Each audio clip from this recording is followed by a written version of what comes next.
Empowering listeners from the US to the UK. Live on air with Stephen Cuoco. Hi guys, I'm Sam Fricker. I'm an Australian Olympic diver and you're listening to Power 98.5. Hi, this is Dan Aykroyd. He's progressive. He's beautiful. He's thoughtful. He's intelligent. He's powerful. He's positive. He is Stephen Cuoco on Power 98.5 satellite radio.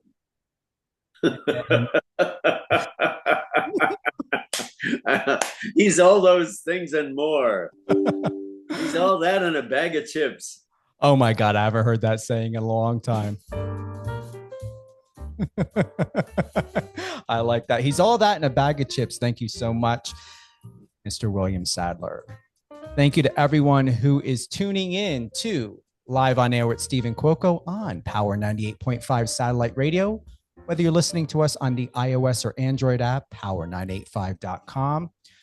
Tune in, Alexa, Apple Music, and more. And you can also catch this show on Biz Talk Radio, biztalkradio.com, or biztv.com.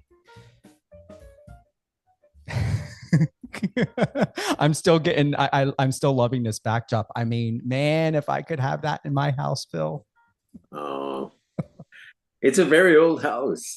That's first you have to buy a 300-year-old house and then fix it up so you can live in it. And it's like a money pit, but it's beautiful, and I love this way. This is I like the vibe in the place. It has a comfortable. It just has a comfortable, real, sort of authentic feel to it that people have come and gone. Generations have come and gone through this house long before I was here. They sat there and read the newspaper about Abraham Lincoln, and it's that old. And there's something great about that. I love the vibe that it gives off.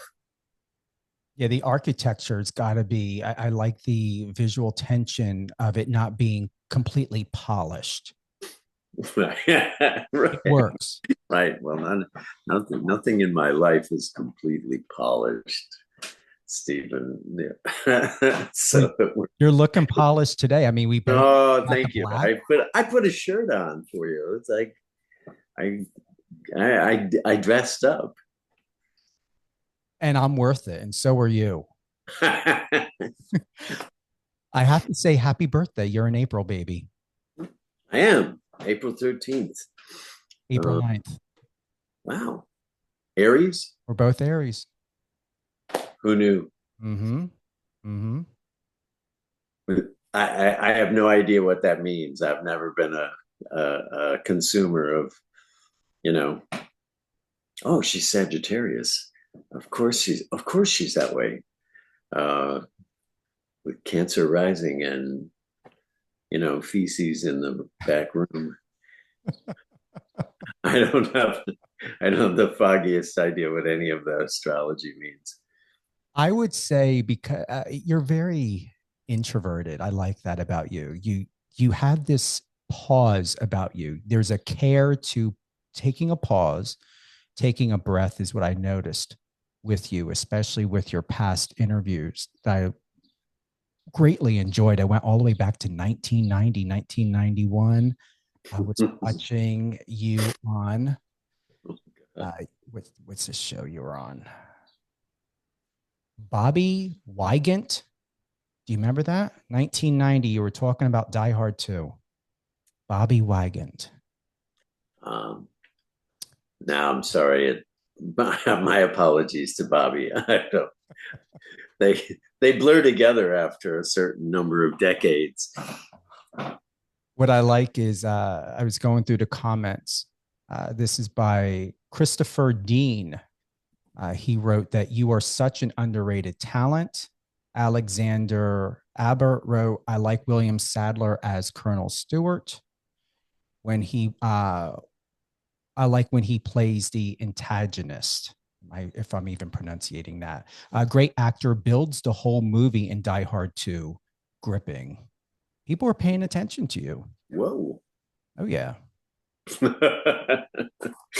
there was a one of the it's a strange thing that happened to me when I got to Los Angeles. That I had not played a lot of villains before that, and there was suddenly everything that I was looking at was, you know, a murderer, or was the villain in the character, Hard to Kill, or Project X, or in The Hot Spot. And all of those early movies, they just took one look at me and said, no, he could kill 12 people and then sit on their chest and eat a hamburger. He's that, he can be that evil. And I guess, and I was fine with that because, I was really, you're trying to break in, you're trying to make a mark, you're trying to, get your foot in the door. And it was a great way to get your foot in the door, because if you can't play, if you can't be James Bond, be Dr. No, be the villain, and villains tend to be more fun because they can do anything. Heroes have rules, like they have to be honest, they have to be, they can't do, there are things that heroes can't do, or else they're not heroes anymore. But villains, that's like, you can't be too evil. It just makes you a better villain. So, but I was glad to, I think maybe it was my intensity and that people found intimidating, or maybe I was just scared in those auditions. So I got this edgy is how they described me. Like, they were worried I was going to explode at any moment. But in any case, it was a good, and Hollywood is great that way. It's a double-edged sword, because once they've decided that you're really good at this thing, playing this kind of character, they're very happy to keep you playing that kind of character over and over again. They don't want to, no, he's great at, they have millions of dollars riding on this film. They don't want to experiment and well, let's see if he can do it. They're much happier to say, well, did you see him in Die Hard? No. Yeah, of course. He can, he could kill all these people. So I played a lot of bad guys, which surprised people who know me, because I'm one of the nicest people I know. But I was more than happy to step into those roles. I'm doing what most or some other people who were interviewed didn't do, and that was to pause and wait to see if you were finished. So I'm pausing to wait to see. Oh, thank you. Just to let everyone know, if we have a little pause. I should just go, okay. I should let you know.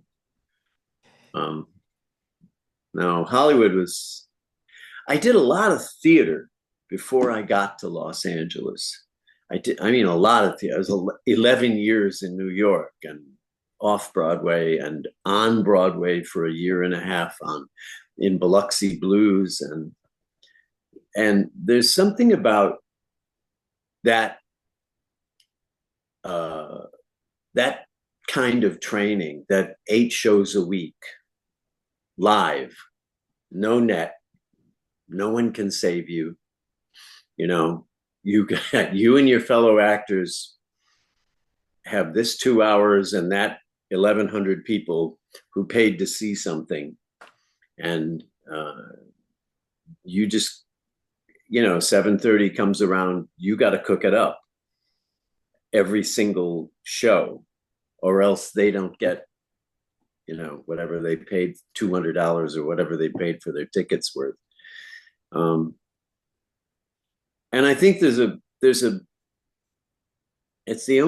one of the only two pieces of advice I ever give young actors is do some theater, do some good theater, because it works muscles that nowhere in the film industry or television industry will you ever get a chance to work that much, to carry that much responsibility through the rehearsal process, breaking down the scene and breaking down the character and then putting it back together, figuring it out with your fellow actors and the director, and then performing it live. Like I said, with no net, nobody can save you, like they can on film. If the scene sucks, we're going again. We'll just go again, or we'll rework it. We're good. We're good. We're going to go back to it after lunch. Don't worry. Or we'll break it up into smaller chunks, more manageable pieces. And so I credit the theater for the training and the discipline and the training and the bag of tools that I ended up bringing to Hollywood, to the movies. Now, that said, there's an adjustment. A theater, a performance in a theater is a larger thing than working for a close-up, working for a camera. But there are enough similarities. There's enough. You can learn the subtleties of working for a camera pretty easily. It took me a couple of movies to figure it out. That's it. They're just trying to take your picture, Bill. Just shut up and let them take your picture. And you got to do it again the same way you did it in The Master, because otherwise, the drink is full and then the drink is empty and then it's full again and then it's empty and then it's, or your hat comes on. All of a sudden on film, there's a continuity person saying, you have to take your hat off on this word with your right hand. And which doesn't happen on stage. You can, take it off with your left hand, take it off a line later. It doesn't matter, but it matters a lot on film. So there's all sorts of technical stuff to get under your belt when you move over to film. But I think there's an underpinning of tools that the theater can give you that I don't know of any other way to get it. When they want you to, your big scene is today and they're going to shoot it at 3 a.m. and you've been in the trailer since 7 that morning. You've got to pull it out of your socks somewhere. You've got to, you have to somehow summon it up on cue. And the theater helps. That's really my one of my two pieces of advice for young actors, because it's incredibly helpful when you get to the film world. You once wrote or said in an interview, I am an intuitive actor. I'm an intuitive actor. Do you want to expand on that at all? I never thought of myself as a great intellect. when I read scripts, I find, first of all, I find myself acting every role, every character. I just sort of automatically start imagining how that might sound, how that might feel to be saying those words. And I let the feeling of the writing inform the performance, rather than trying to impose some intellectual idea or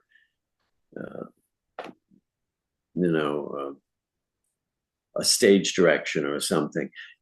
I listen very carefully to the characters and try to find that music in myself. And if I can find, the more of it I can find in myself, the more connected I become to this person. And I don't know, after all these years, I don't think about it. I mean, a lot of it happens kind of automatically, which is good. I think that's what I meant by that. I'm intuitive about it. I don't have a technique of approaching roles. This is, I write the background story and then, break it down that way. I don't, I read the script and I let the character talk to me. I let myself become the character from the very first time I read it. And the emotional honesty in the writing will trigger emotions in myself. As I'm reading it, I'll find myself crying or I'll find myself getting angry. And it's just easy. And it was just there, it was clear.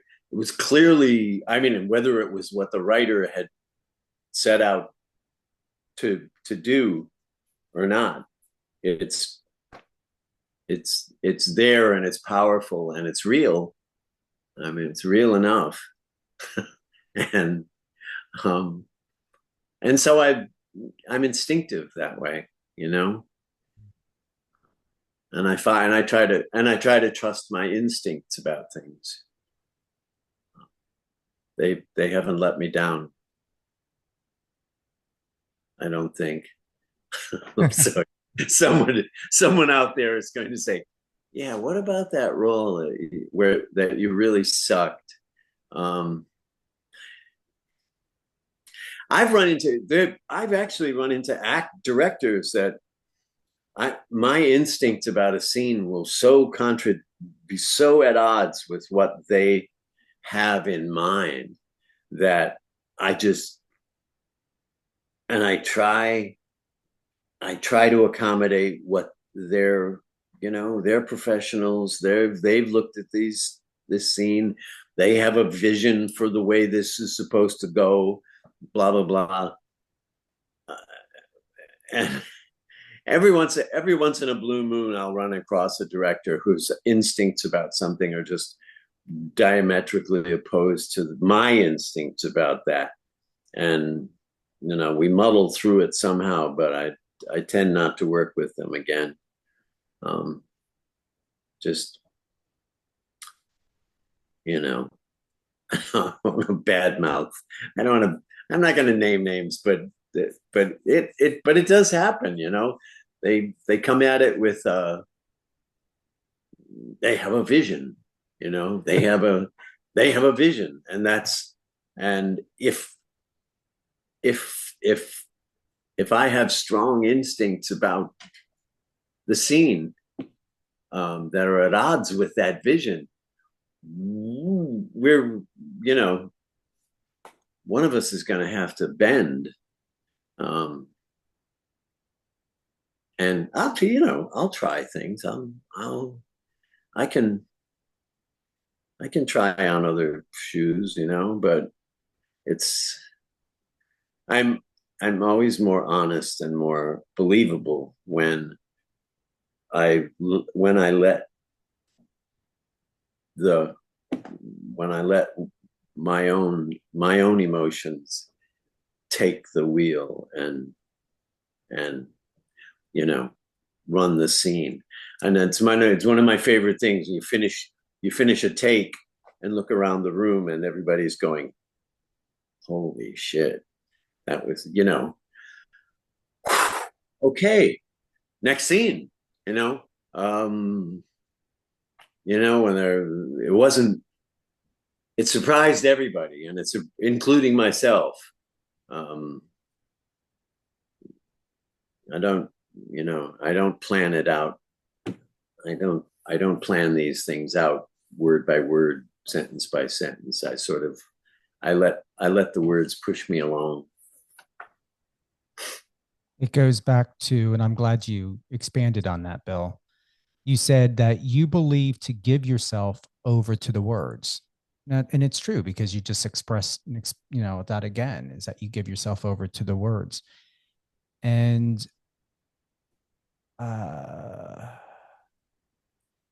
you believe in something that is emotionally honest. And I would say that throughout the decades of your films, Shawshank Redemption, The Green Mile, when you were on Roswell, happy 25th anniversary, even though that was late last year, but happy 25th.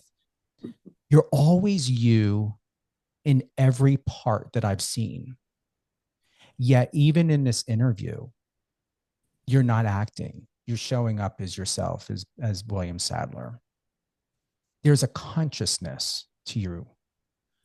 And that consciousness is that you don't deviate from the truth, no matter what it is, whether you're playing a role or you're embodying a character or an idea of a person or personality. You seem to show up always as yourself, but yet giving space, permission, subliminally, somehow within inside of yourself, to where I see you, yet you're not trying, you just are. Does that help explain how I see you? That's very good. I think that's when it's good. I think that's what it feels like. That you watching Morgan Freeman work during the Shawshank Redemption.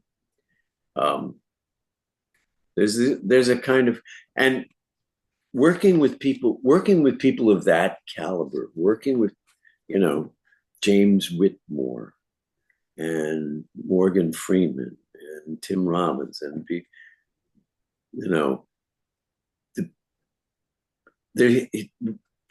Morgan Freeman has such a wonderful command of this thing. It's always Morgan. It's always, he's playing Red, and he's an inmate, and all the rest of it is there. But there's just an ease. There's sort of an effortlessness, which is I find astonishing. I applaud it every time I see it. That you can't see the wheels turning. You can't see the mechanism that's creating this character. He just is. He's listening. He's listening so well in the room that he's just there. And as a result, we just go along. We don't, we buy it. And I think that's that's always the goal. If you can get the audience, if you if what you're doing is honest enough that they can buy it, even just a little bit, if they can, they'll come along. They want to believe. From the minute the movie starts, they want, they bought their popcorn, they're bought their ticket, they're sitting in the dark. This thing starts, and they're rooting for you. They want take me to Mars, take me to the, take me on this. I bought my ticket for this ride. Scare me. Move me. And the way you do that is with a great story and performances that they believe. They believe, even if they just believe it a little bit, they'll come along, and you can tell them you can tell them a funny story. You can take them, they'll follow you to Mars. But you can't lie to them. They know, we all have this crap detector. And the minute we sense that somebody's full of shit, everybody in the audience goes, they just rock back in their seat, and now all they're left with is the scenery, and they somehow get past it. But the emotional, I don't know, it's a hard thing to describe, but that's kind of the essence of what I do. And I do it all the time. I do it in everything I do. That's a performance. I try to find an honest, something that actually moves me, because if I'm genuinely moved by something, everybody else in the room is moved in some way by it. And that's not really an acting trick. It's sort of, I think I'll give you an example. Here, I was playing Hamlet in 1973. There's a scene, the play within the play. Hamlet has told the players to play something like the murder of his father for King Claudius, right, who did the murder. And the play starts, and Claudius goes, "Oh my God, turn the lights on, and he runs away, right? He's like, and Hamlet is, yes, I got him. And I was just starting out. This was like the very first professional job that I ever had. And I, up until that night, this particular night, about a week into the run, I felt like I was pushing this play up a hill. He's got mountainous speeches and soliloquies, and he never gets off stage. And the whole thing is riding on, how quickly he can get through this scene, and how, but it's all kind of technical. Until one night, after that scene, there's a little scene with Rosencrantz and Guildenstern, and the words started flying back and forth so fast that I suddenly the whole play just turned a corner. Hamlet was no longer, it wasn't some actor showing the audience, this is how the play looks. This is how Hamlet looks. All of a sudden, Hamlet was in a fist fight with Rosencrantz, verbal fist fight, a fencing match with these two idiots, and he's lacerating them to death. He's just like And the words, Shakespeare's words were brilliant. They were brilliant. And every word increased the odds. You know, the stakes went up with every exchange, and it just went pop, pop, pop, pop, pop, pop. And all of a sudden it was over, and I was hurled into the scene with Gertrude, with my mother, and that scene flew by. But I was being carried along by the words. I was being carried along by the emotion that's inherent in those words. You can't say them without getting angry. You can't say them without, you know, bitter irony in your voice, or you know what I mean? And it made the play was over, and, you know, before you know it, it was like, and the thing was over. And it didn't feel like I was pushing a rope up a hill. You know, I'm pushing this enormous play along. I was being swept along by the language, by the power of the words, and they're phenomenally powerful. They're very powerful words. And as soon as I gave myself over to them, I found I had, you know, these scenes took on a different color. They were vicious, they were brutal, they were wonderful, they were funny, you know, and it wasn't work. I was just being blown along like a leaf. And I remember the night. The guy who Gus Kekkonen, a friend of mine who played Horatio, was also on stage that night. He remembers that night when the whole thing just like lifted off the stage, and all of a sudden it wasn't the play that it was before. Now it was some kind of whirlwind. And we were all being carried along by it. And I've always looked back at that and thought that's when it cooks, you know, when you can get carried away with the words, with the actions.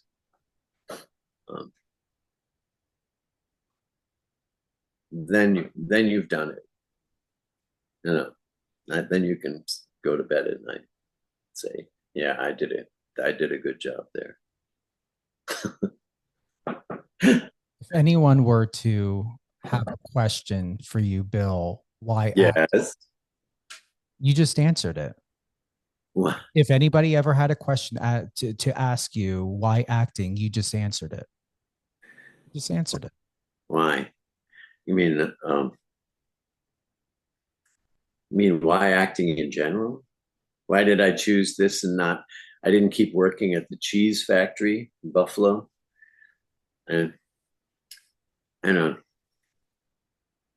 that's kind of kismet. I had an English teacher who said, "Hey, I was in a garage band. I was playing, you know, the Beatles had hit. I went out. I spent a whole summer buying a guitar, an Epiphone Sorrento." Which is a great guitar, twin humbuckers. It was, but you know, the wall in the music store was full of Stratocasters and Telecasters. I could have, you know, and this was 1965. I could have scooped up one of those, but I didn't. I got the Epiphone Sorrento. But anyway, this English teacher said, Dan Larkin said, how about trying out for the senior play? We're doing Harvey. And I tried out and I got the lead. And it was the first time that I felt myself taken over by a character, that I created this character. It wasn't me. you know. And he's funny and he's sweet and um, you know, bumbling and incredibly polite and talking to this imaginary rabbit all the time. And I had never seen the Jimmy Stewart movie either, which was good because I made up whatever I did myself. And but it was, it was the start. And the second play that I did was a Pulitzer Prize winning drama called The Subject Was Roses at the Amherst Players. And it's a 3-character drama. There's a mother, a drunken, abusive father, and this boy who has just come back from the army that I played. It's the one that launched Martin Sheen on Broadway. And it's a Pulitzer Prize winning drama and all of a sudden I was surrounded by grown-ups talking about what would you have to be feeling to say something like that? What would the father have? What would the father have to be feeling to talk to his wife that way? You know? And what is this? And it was sort of like doors were opening for me left and right. In my childhood, there was not any discussion of, anything personal or emotional or why people do what they do, and by the age of 18, I was really hungry for some information about why humans do what they do, and it sort of blew the doors off for me, that role. And the director said, "What are you planning to do after you graduate?" And I said, I've been accepted at Buff State. I'm going to be an industrial arts teacher. And they said, he said, Bob Schultz was his name. He had just graduated from Geneseo, and he said, I'm going to make a phone call, okay? And he called Alice Austin, the head of the drama department at Geneseo, and said, "I got this kid. I think you should meet him." Because he saw the same thing that Dan Larkin saw. He saw, there was something was occurring in this young boy, even if he didn't know what it was. And I was accepted at Geneseo. Spent 4 years doing plays at the State University College of Geneseo, and then got a scholarship to go to Cornell and study it for 2 more years, just to study acting. And then I did 11 years of theater in New York. So lots of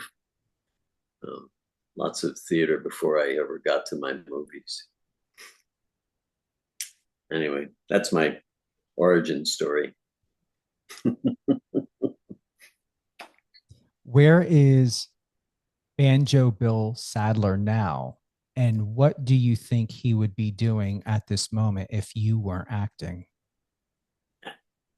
If I were acting, or if you weren't acting, what would Banjo Bill Sadler be doing right now? He would. Banjo Bill Sadler was a stand-up comedy routine that I did. I played the banjo, the 4-string banjo. And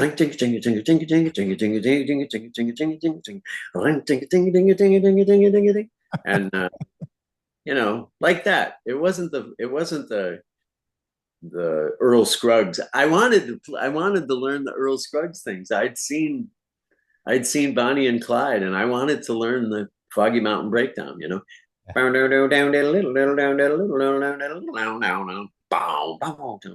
I thought that's the coolest thing I've ever heard.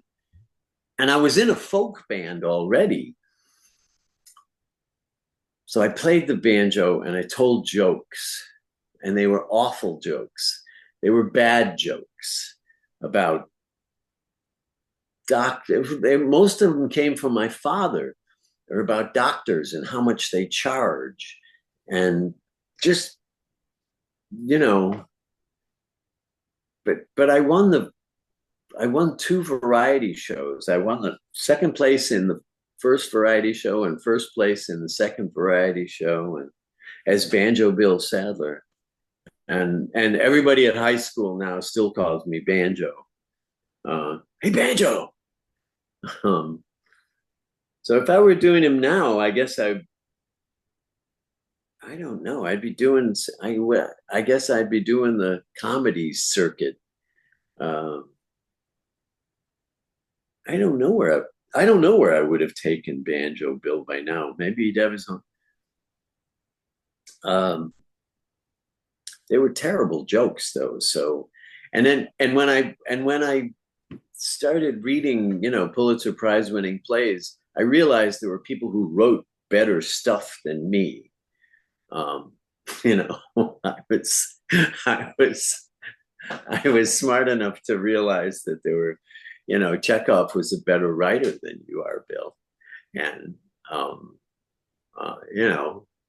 Shakespeare's better, and, Frank Gilroy is better, and all of these. There are lots of wonderful writers out there that you can explore. You don't have to sing and play the banjo. Although, what a wonderful segue.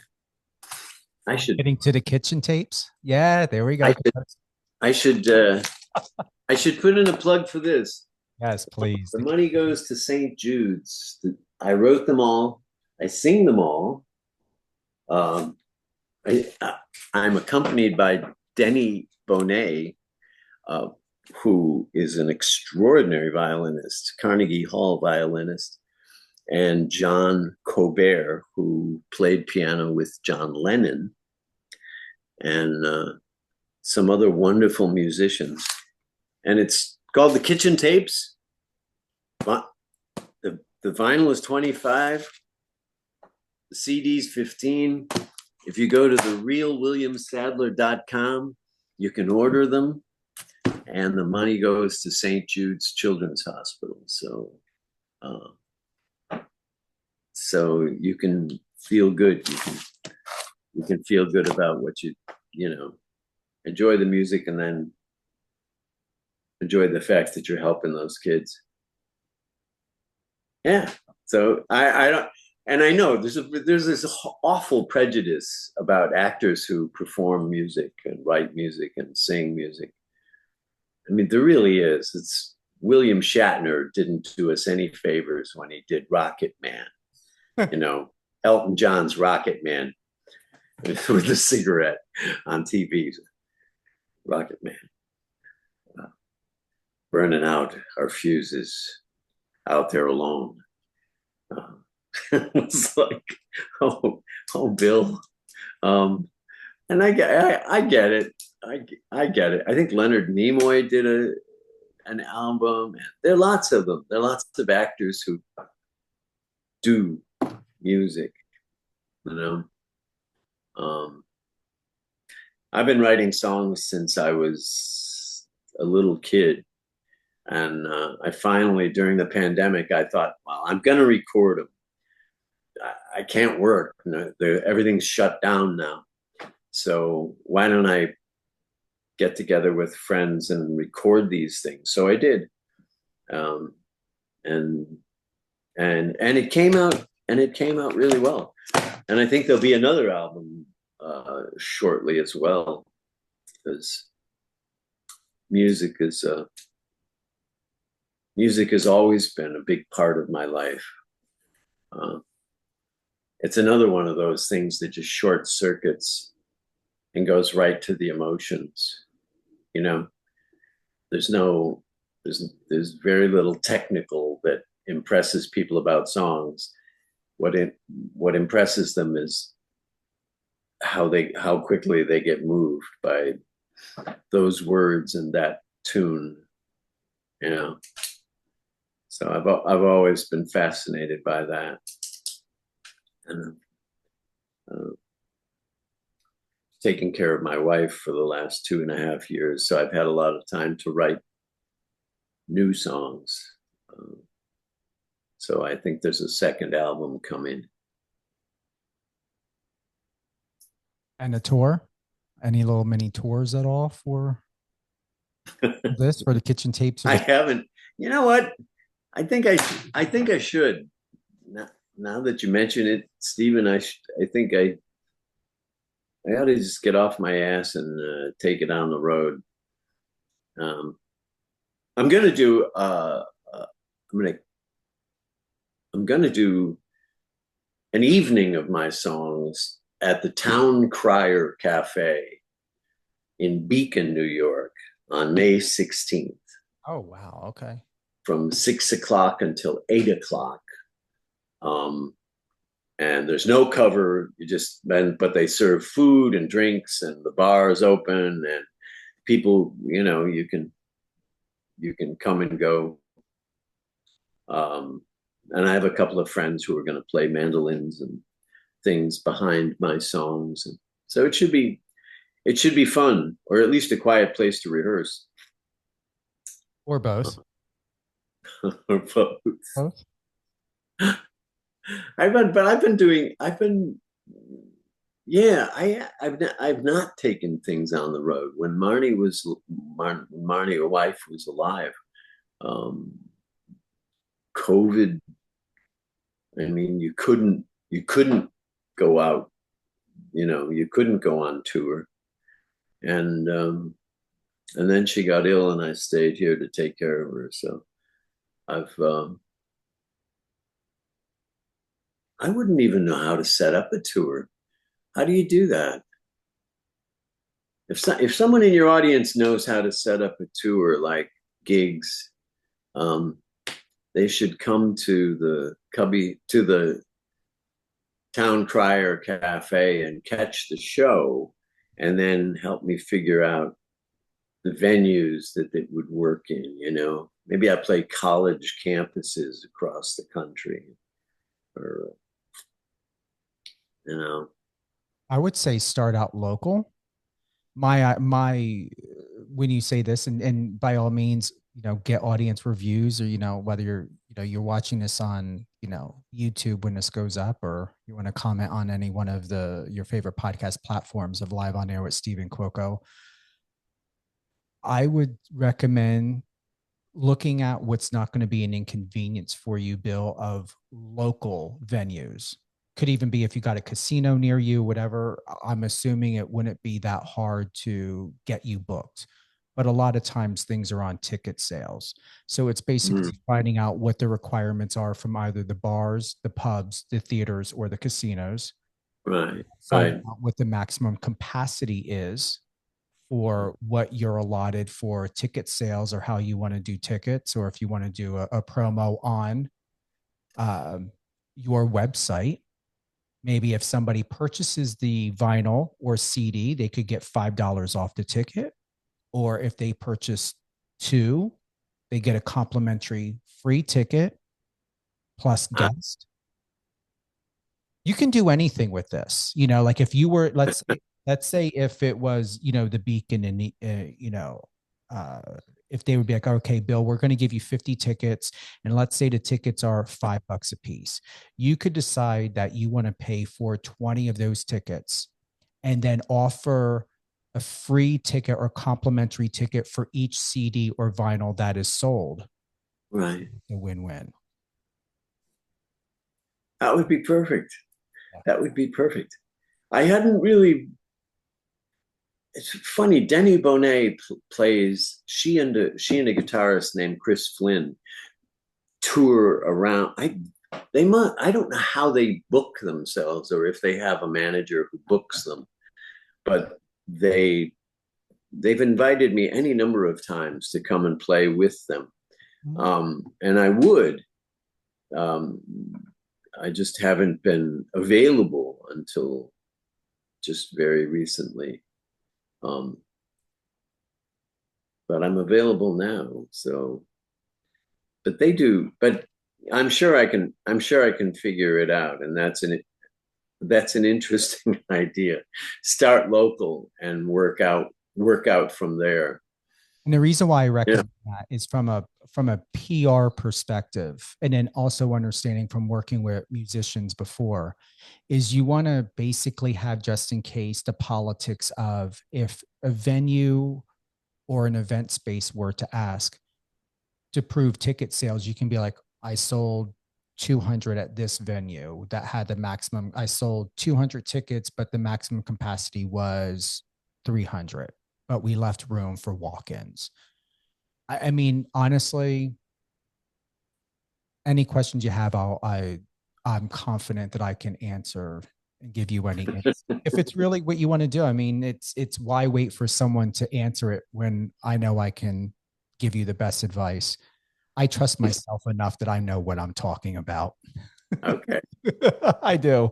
Well, thank you, Stephen. I will take this under advisement now. I don't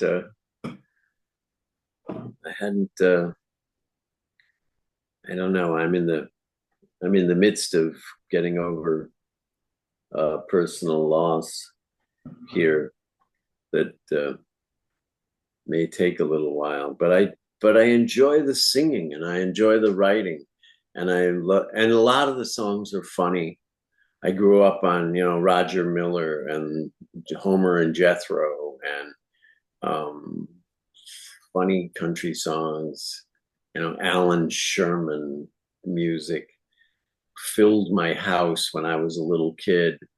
We all gathered around and listened to vinyl and the Smothers Brothers. And I love the idea of making people laugh. I love it when I get a chance to do it on film, like in the Grim Reaper and Bill and Ted movies. He was like a blessing. He's a gift that just keeps on giving, because he starts out as this dangerous creature that you're terrified of. He's death. They're dead, and they've come face to face with the figure of death, with the scythe and everything. And then they challenge him to a game for their souls. And the games are, Clue and electronic football and Battleship and Twister. And he loses and he loses and he loses and he loses and he almost immediately becomes this petulant little shit. He's just a bad loser. Nobody ever beat him at this stuff before, and these idiots are like, best 2 out of 3, best 3 out of 5. Come on. No, I said plum. And anyway, so he sort of devolves, and he's not scary anymore. Now he's like this petulant, he's reluctantly dragged along on their journey. And by the end of it, he wants to be in the band. He's playing the bass in the band and singing the Reaper rap. So you love him, and he's funny. I got to be funny, which I did it in Shawshank as well. Anywhere I could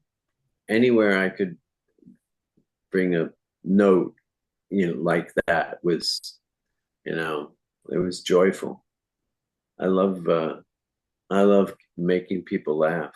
And a lot of these songs are down that alley too, So anyway, yeah, I'll look into it. I'll look into it. There must be lots of joints around here that I could do. What would I call my band? I would just keep it your name. I wouldn't even Yeah, I wouldn't do a band name just for marketing purposes. You want to be able to get an easy. Oh, to get people to say, "Oh, Google William Sadler," and say, "Oh, he's an actor." Or you could call it Banjo Bill Sadler. Banjo Bill Sadler. Back again. I sang funny songs then. I was like, you have to sing funny songs if you play the banjo. You can't, that's not that's a given. Well, yeah. And like I said, what's fun about this album is that the proceeds, 100% of it goes to St. Jude's Children's Hospital. So that just makes me feel great about, when people go to, oh, I should mention the website, therealwilliamsadler.com. Yes, gotta write that down. As opposed to the fake William Sadler. It's the realwilliamsadler.com. And it will send you to the place where you can purchase the album. And I got to start I'll start putting out my other songs. I have a buttload of them they're not above and beyond this album. So there's another album coming. I did listen to it on Apple Music because we know that it is available on Spotify, Apple Music, and Bandcamp. However, we want the sales of the vinyls and the CDs to go to St. Jude's. And I would say is it particularly close because of your wife and what was happening in the last 2 years of why you want to share it forward to have those proceeds to go to St. Jude? I think so.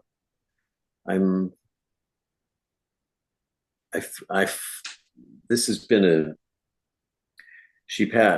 my wife of 45 years passed December 18th. And so this is all pretty fresh, and but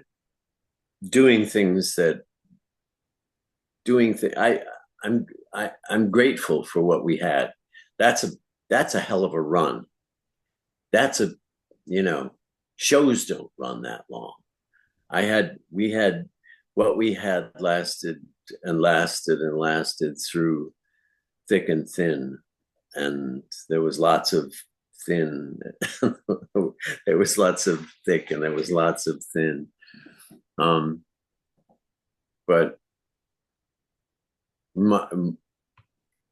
I try to be grateful for what there was, rather than angry that there wasn't more. I don't think that's healthy, and I don't want to be angry. I like being grateful, and giving, doing this thing for St. Jude's feels it feels that way. It feels it's time to give back. I've had blessing after blessing after blessing in this career. It's a nice thing to give back. So yes, I will. I'll go on the road. Banjo Bill Sadler rides again, and see if I can make people laugh. Some of them are romantic songs. Some of them are sweet. But they're all me. They all have my personality all over them. So there is that. My premonition, Bill, is you continue on this journey and you do this, the touring, there is another Bill inside of you. And I wouldn't say that he's ready to come out and to show himself, but in all of these years, these decades of your life, I believe that there is a deeper piece a deeper tranquility, in an empathic self that is ready to emerge. And I strongly advise intuitively to continue. Thank you. And I believe wholeheartedly, and I know I'm not going to be proven wrong because I'm confident about what I'm about to say to you. You're going to find a deeper closeness to your wife in this journey that's going to be completely different from the acting journey. However you receive that, it's going to be everything of you as a man and as a human being. And why I say that is because I wasn't going to touch on Marnie at all unless you gave permission and initiated it. But Yeah. You wrote on December 19th, 2024, early yesterday morning, my wife, Marnie Bask, finally lost her 2-year battle with cancer.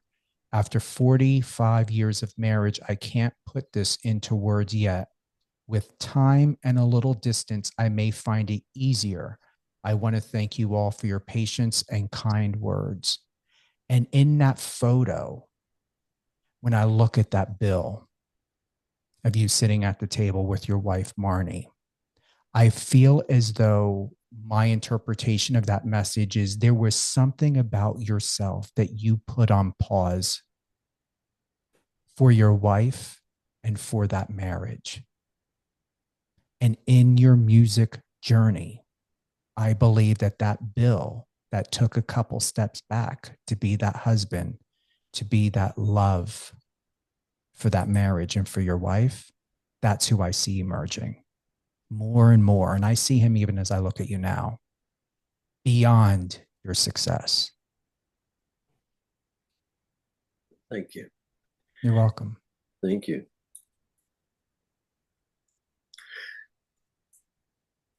I don't know what to say. It's changed me. And I am free. I mean, that's part of what's scary. It's part of what's thrilling. I have, I can strike out in a different direction right now that I couldn't before. And I think she would, she was a great lady. She wanted me to succeed. So whatever that meant, whatever form that took, she was a strong lady, strong champion. So,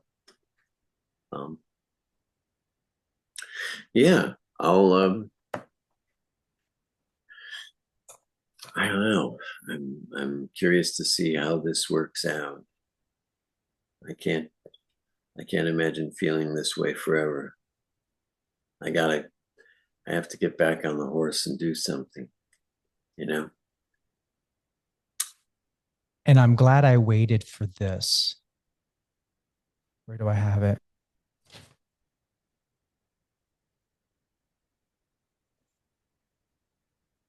What's that? I wrote it down. Where do I have it?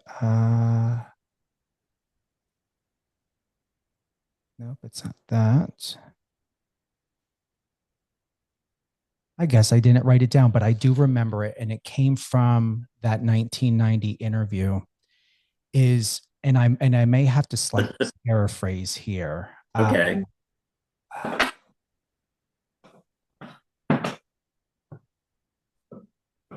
It was, she had asked in that interview, and I want to make sure I give her credit again for that, Bobby Wygant. She sent like something along the lines of, actually, it's right here. Hold on. It's in this part. Hold on.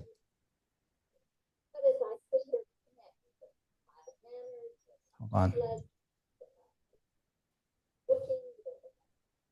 You're very nice. Lucky you don't look like a bad guy at all. Okay, why do you not get the chance to play romantic leads, but always the bad guys? And in that, what's incredible from what you just shared about Marnie and this journey is you weren't meant to play romantic leads, even though in your recent, you said it was easy to fall in love with Karen Allen in your most recent film, I believe it was. I did not write it down.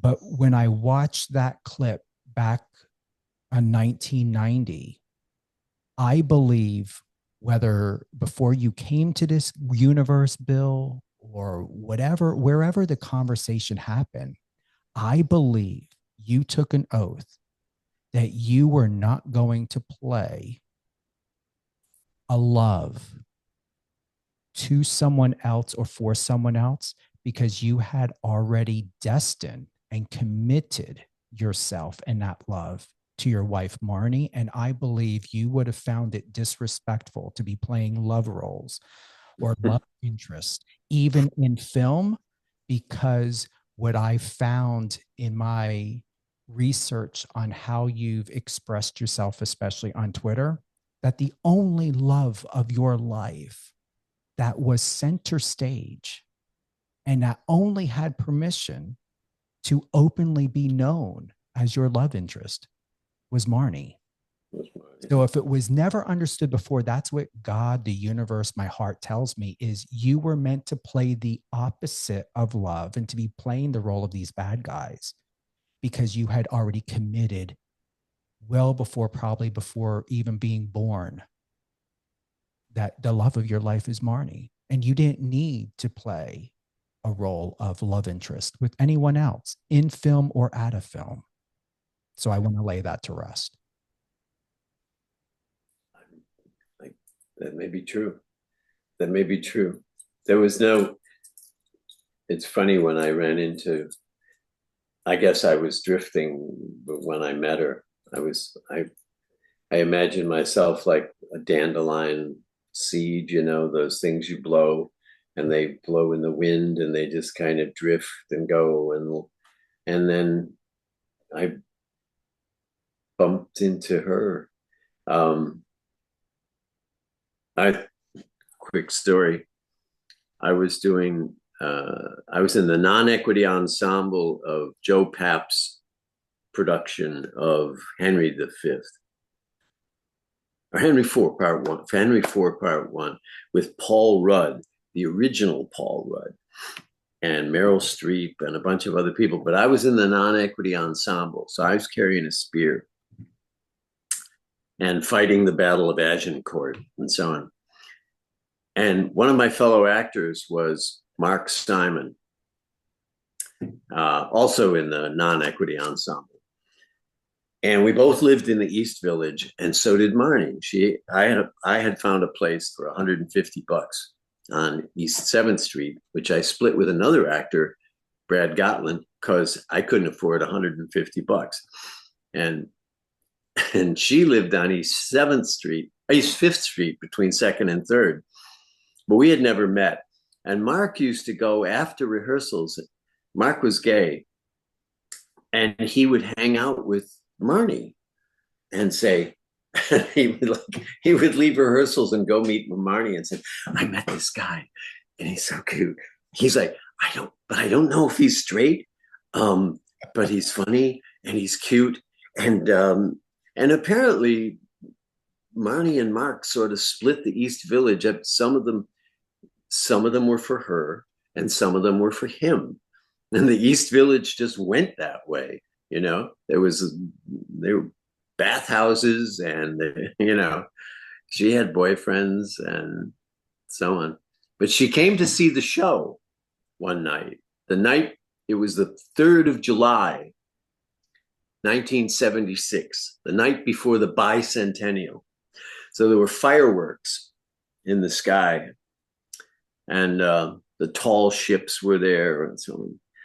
And we sat after the show, we sat on a stone wall together and watched the fireworks in Central Park.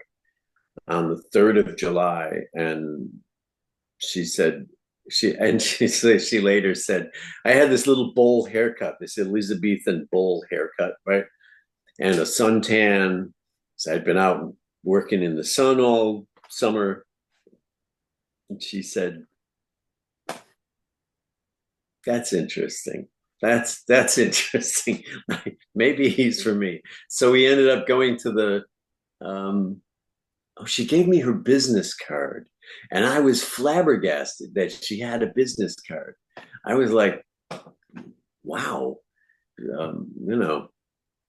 that seemed audacious. And I asked her to go to the San Gennaro Festival. I had like $5 in my pocket, and I spent it on wine, trying to ply her with cheap fruit wine that they sell. And apparently it worked. It worked because she wanted it to work. She ran the show. She always ran the show. And she was a New Yorker, and I was a farm boy from Buffalo. So she taught me about, Moisha's delicatessen and potato knishes and Katz's delicatessen and corned beef and just New York, everything that New York had to offer. And it was, she had seen the Who played Tommy at the Fillmore East,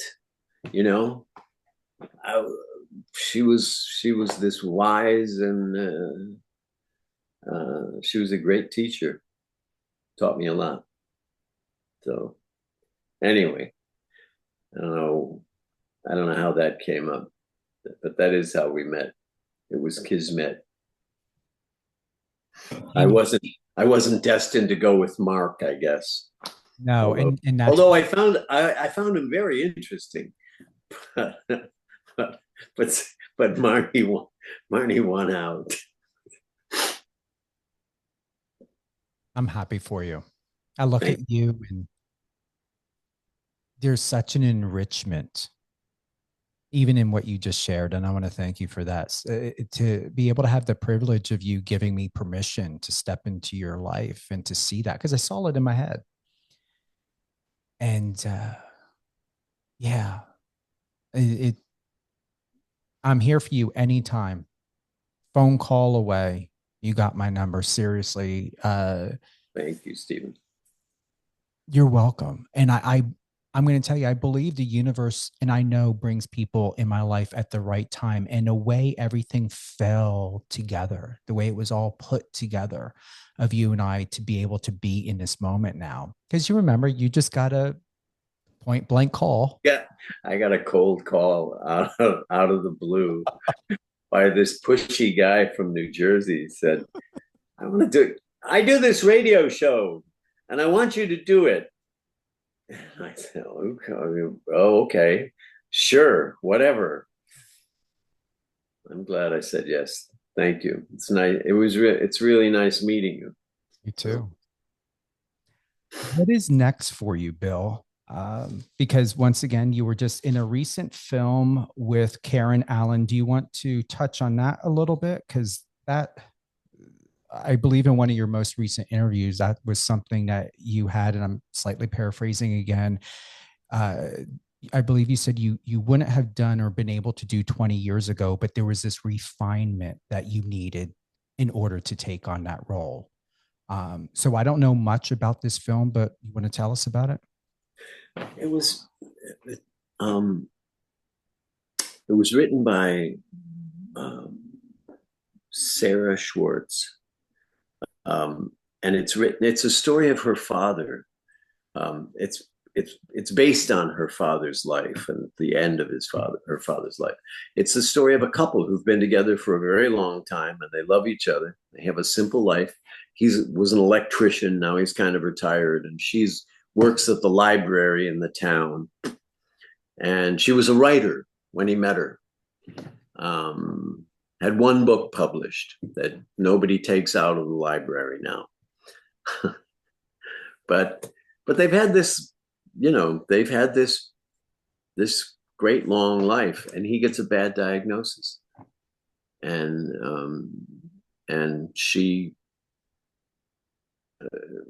she wants to help him in any way she can. And he doesn't want her to see him fall apart the way, he's embarrassed to do this in front of her because, he's an idiot. He wants to rent a trailer and go off in the woods and like a cat, like a sick cat goes onto the porch, and she of course is having none of it.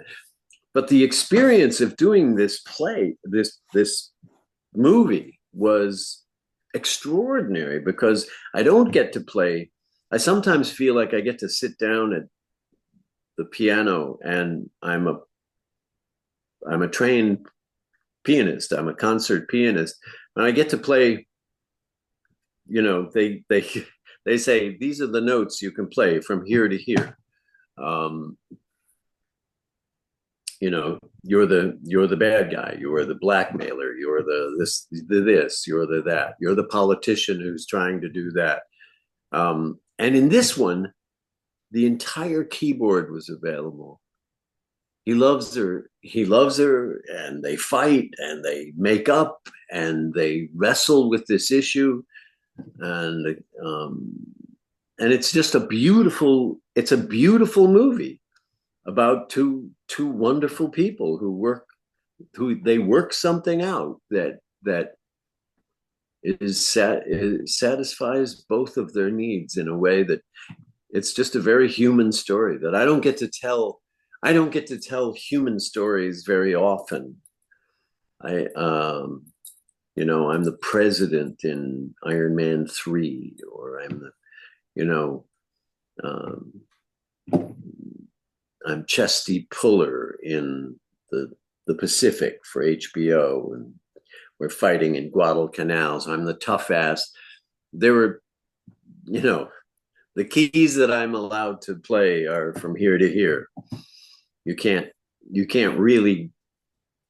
show a softer side. You can't show, or not easily anyway. And in this one, Karen Allen is a magnificent actress. She's such a wonderful actress that you do sort of fall in love with her.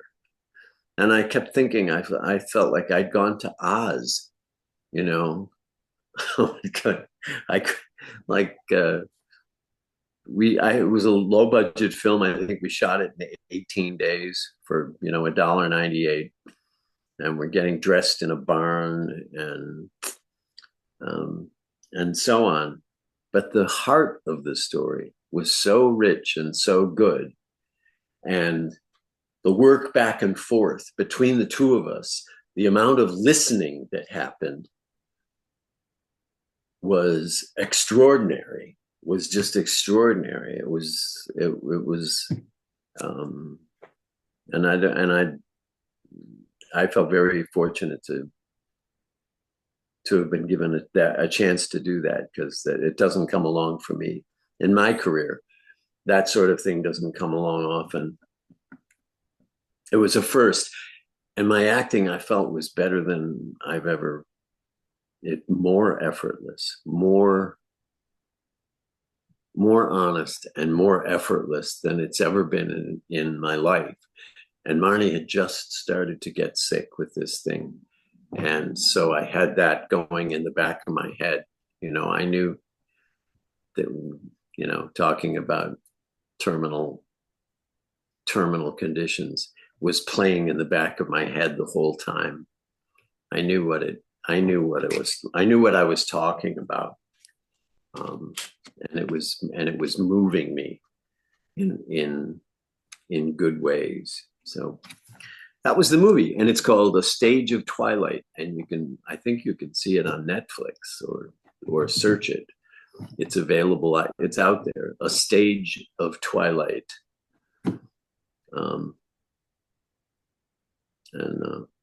I'm proud of it. We took it to a bunch of film festivals, and it kept winning. I was winning Best Actor. She was winning Best Actress. It was winning Best Film. And then I got COVID and I brought it home and gave it to Marnie. so I didn't take it to any more I didn't go to more film festivals. The film went, but I didn't. I sort of held off. I didn't want to bring that home to her. But yeah, A Stage of Twilight. Be there or be square.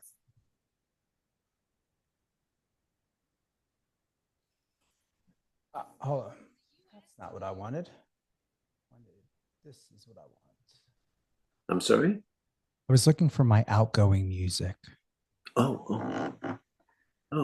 Do do, scooty do do, wah wah. How does your outgoing music go? Can you hear? Oh, nice. I keep it really silent because I want your voice to overpower it all. Oh, you're very kind.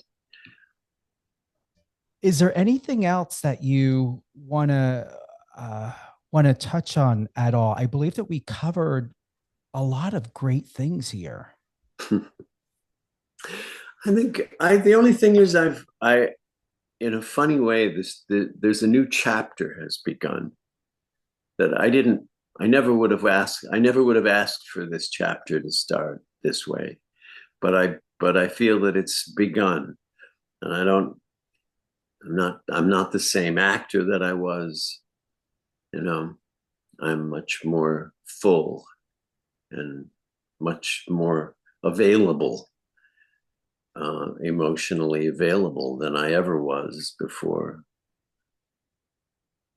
Young actors spend a lot of time in acting school practicing crying because men don't cry, and young men especially. It's hard. It's just hard. And in acting classes, it's like, like they, poke themselves in the eye, or they rub onion underneath here, I've seen any number of things. They blow menthol into your face, and I don't know. You become an older man. All of that stuff becomes available whether you like it or not.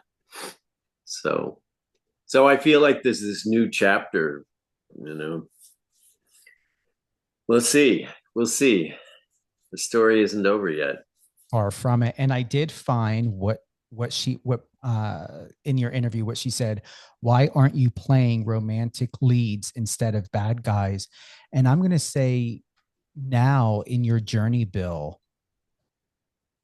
your love of life and love for life is going to unfold in such a way that I believe, and what I'm truly sensing with you,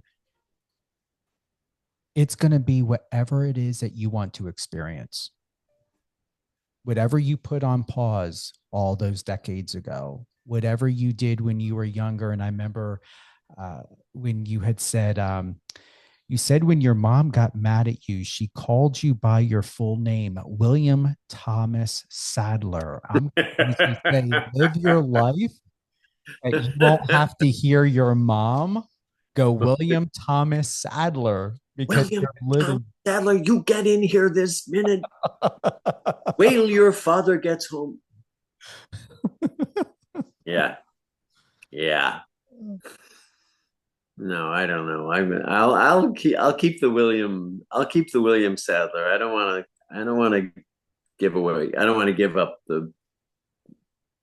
I want people to be able to find me, but I am feeling like there's a new chapter beginning, so that's hopeful and fun. So there you go. And I will call you with questions, Stephen. Please, whatever it may be. And I gotta ask, do you ever watch your movies? No. Okay. I was wondering. I was wondering. I have. I mean, I shouldn't say. I don't. I have. I don't enjoy it. I don't enjoy it very much. I always sit there and I can't. It's hard to be subjective, and I sit there going, "Oh, why don't you put some Novocaine in your face? What are you doing? What is this? What are you doing with your hands? What?" I know it's Shawshank. I can watch now because that one was apparently perfect. Oh, nobody did anything wrong. So, including me and Green Mile. Yeah, Frank Darabont movies. But yeah, no, I don't watch. I don't. There was a Die Hard 2 film festival on TV not too long ago. I watched the first one. Yeah. With Die Hard 1, and Bruce was phenomenal. Bruce blew it out of the park. John McTiernan, I think, directed it, and it was brilliant. It was great, you know. And the next one up was mine, and I turned the TV off. I don't want to. I did it. I'm glad people like it. I can't imagine for the life of me why it's a Christmas movie. Mm-hmm. Like, you know, it's a Wonderful Life or Miracle on 30 whatever street. 34th Street. Yeah. No, this is Die Hard 2. I crash a plane and kill hundreds and hundreds of people, and I don't know what's Christmassy about that, but it is. It's a Christmas movie. People gotta watch it. I get residuals. So see, and then one other thing that I have on my list. Yes, I write down my notes. Did you ever meet Willie Nelson? Yes.